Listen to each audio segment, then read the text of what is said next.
So we would come over to the y-axis at 10 to the minus 4, come over and come down, and that's the acceleration level that we're going to consider, that we're going to use to compare to what the plant was designed to. So it's between 10 to the minus 4 and 10 to the minus 5. Those are the ground motion levels. Those are 1 in 10,000 and 1 in 100,000 probability of exceedance per year. So those are the ground motion levels that we're targeting, that are the output of this PSHA, which is fed by this shack process.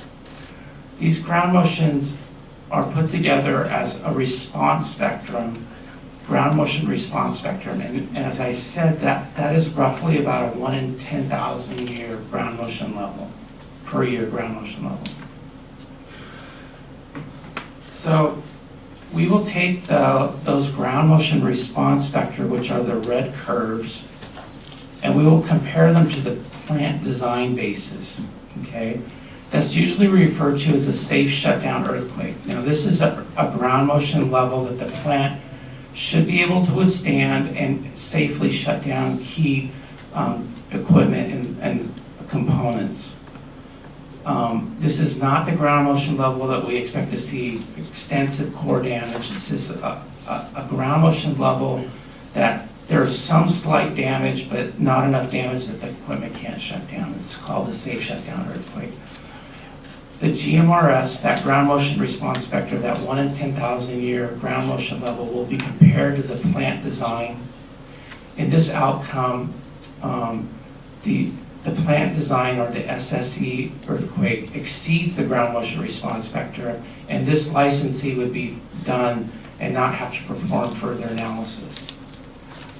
In this possible outcome, the plant SSE, which is the black curve, exceeds this ground motion, reevaluated ground motion hazard, this ground motion response spectrum, exceeds it out to 10 hertz, right here. At the higher frequencies, above 10 hertz, the ground motion response spectrum exceeds the SSE. What that means is that most of the equipment and most of the structures in the nuclear power plants have frequencies, the important frequencies are between 1 and 10 hertz.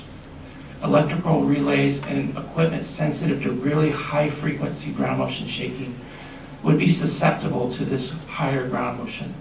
So industry is currently performing shake table testing of this higher frequency sensitive equipment, like our electrical relays. They're putting them on tables, shaking them at really high frequencies to see what kind of damage, at what levels you can start to get damage. So that's ongoing right now. The scenario that we expect to see for Diablo Canyon is outcome 3. Diablo Canyon will be using their double design earthquake as the SSE for comparison. And then this ground motion response spectrum, this is, we don't expect it to look exactly like this, but we do expect probably that we will see this ground motion response spectrum, which is coming from this probabilistic hazard analysis and also coming from this shack process. We do expect that it will exceed the double design earthquake. What that means is that they will need to perform a plant risk evaluation. And let me talk a little bit more about that. So if the 2 seismic plant evaluations are required if the hazard exceeds the plant design, if this GMRS exceeds the SSE. First is an expedited plant evaluation where the licensee will look at equipment, subset of equipment that's needed to handle station blackout, loss of AC power, and to keep the core cool during immediately after an earthquake. So that subset of equipment will be looked at in terms of what's the seismic robustness of that equipment, can it handle the ground motion? And they have to evaluate that equipment and then upgrade that equipment if it cannot withstand that earthquake, ground motion shaking. Can I just ask a clarification question? So who actually does this research? I mean, is this at universities that you partner with or with consultants, or you have a lab of your own, or what's the No, these are all done by the licensees. So, oh, okay. So yeah, so PG&E is going to perform this expedited plant evaluation. Now this is going on while a complete plant risk evaluation, PG&E is performing a complete plant risk evaluation. Now, PG&E has already performed a seismic, it's called the seismic PRA, seismic probabilistic risk assessment. But they will need to update that to account for this new reevaluated ground motion levels that are going to come out of the SHAC process, that are coming out of this probabilistic seismic hazard. Okay, so, but as far as like taking a backup generator or relay or whatever it is and shaking it under these new parameters, who actually does that work? Well, a lot of it is, you can't actually take a huge piece of equipment. Absolutely. So this is going to be modeling, right? Right, it's modeled. But PG&E is doing this. The licensees are doing this. And actually, they'll be doing it at each of the nuclear power plants where the reevaluated hazard exceeds the design level. Okay. So what they, sorry, I need to go back here. Is there a way to go back, please? Presumably you provide the specs for that work, or you sort of right. on so what you're expecting them to do exactly, so when they report it back to you, you can evaluate and make sure that's done right. Yeah, so we've spent the past actually 2 years working on a document that outlines the specific details of what we're looking for in terms of the hazard as well as the risk evaluation. The key parameters that we want to see, the documentation that we want to see, and as far as the plant risk evaluations, they involve modeling of the plant systems, looking at different accident scenarios for station blackout, loss of coolant accidents, everything that the earthquake can cause. They use fault trees to determine pathways that lead to either damage or non-damaged states. And they look at the equipment in terms of its seismic capacity or fragility. This piece of equipment withstands 0.5 G. Maybe this piece of equipment can withstand 1 G of shaking. And then they put this all together as a seismic risk quantification number. And so what we do there is we take the seismic hazard curves, we convolve it with the seismic fragility of the plant, and we come up with a seismic core damage frequency. So that will be done by the licensees. And this is due to us, which is in segue for the next slide. So right now, the hazard evaluations are ongoing for the central and eastern US. They're due in March of 2014. For the western US, because they did not have these regional models that were developed for the central eastern US, we gave them more time, and those will be done in March of 2015. So the SHAC workshops and everything will be done by then. These enhanced interim actions will be then conducted by central and eastern US plants, and then by the western US plants at a later date. Again, this is plants where the new hazard exceeds the design basis, where the reevaluated hazard exceeds the design basis level.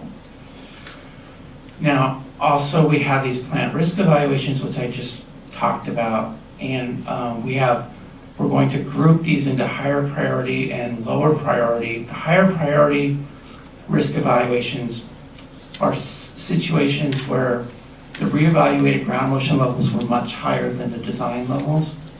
So those will be higher priority plants, and those will be group 1. And those will be completed in the summer of 2017. Now I have drawn this back here, this line back here, for the risk evaluations, because many plants already know that their hazard is going to exceed the design basis, and they've already started doing their seismic PRAs, their seismic risk assessments.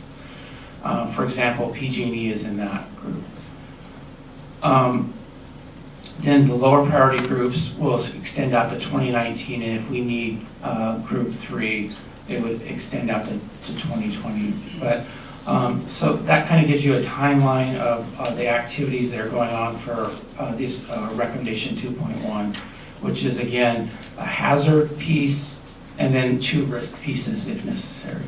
So hopefully that's cleared up some of the questions you may have had on that. So that's my presentation. Thank you. Thanks. I've got 2 brief questions.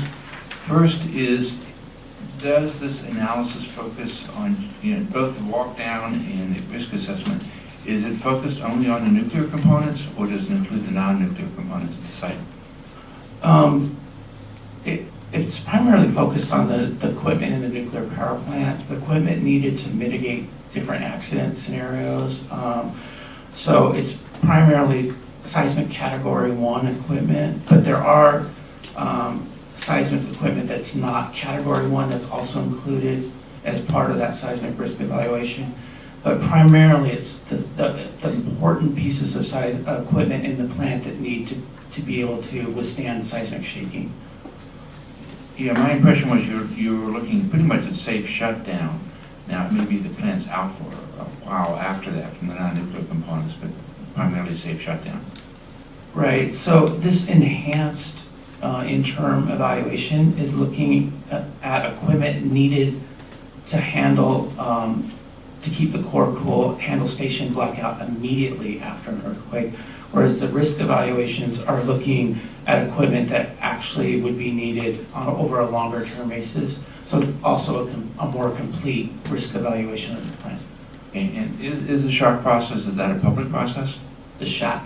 SHAC process, yeah. No. The SHAC process, it's up to each of the licensees to determine whether they want to make the meetings public or not. The NRC doesn't have any specific guidance or requirements that the SHAC meetings need to be public meetings. All NRC meetings are public meetings. And when we evaluate the SHAC work that was done, the SHAC procedures, those will be public meetings. But the licensees have the option of whether to make the meetings public or not. Another point is much of the work that's done on the SHAC model development is done in between the meetings. The SHAC workshops are a forum for the experts to come and provide their proponent or their views on the model and the different scenarios of for faulting and earthquakes. So there's no NRC requirement that they be made public.